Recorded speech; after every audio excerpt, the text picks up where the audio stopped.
There'll probably be someone in the crowd today who will say, I want to tell you, I was about 9 when my brother brought me out here on Halloween, and that was like some kind of rite of passage. For one day each October, the town of Brunswick opens the gates of Forest Park Cemetery to the public.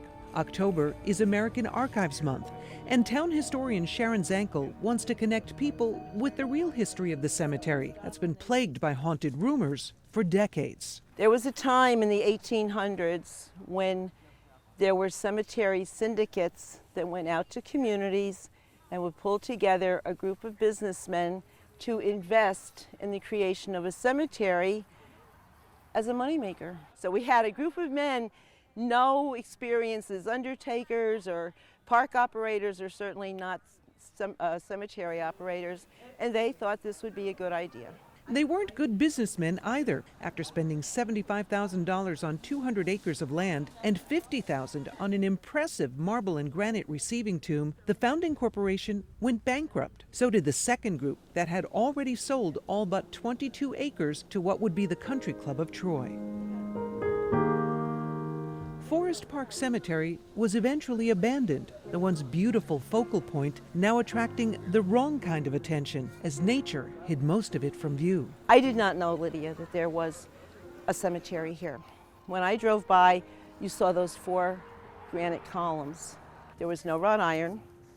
The only thing sticking out between the columns was trees. The town of Brunswick took over the cemetery in 1990.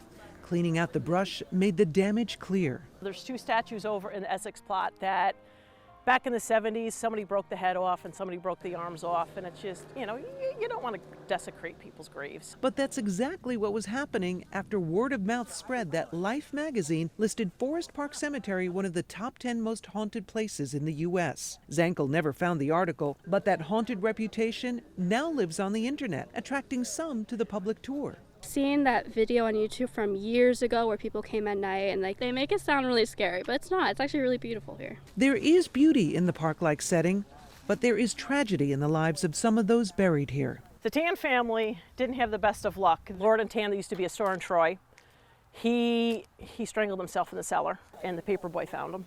And then his grandson had drowned in the river in Troy. These true stories eclipse any of the rumors attached to Forest Park, but that doesn't stop people from trying to exploit fear. We get phone calls at the office. They want to come and do their paranormal investigations, and we're like, no, this tour, it's a respectful tour, and we try and get away from the whole ghostly and haunted. It's just mostly, people who were buried here. The tour helps fund the restoration of Forest Park, and nearly 70 headstones have been reset. That stone is one of the first stones that we had repaired when we started this project back in 2017. That's little Hattie Bohr. She was 18 months old.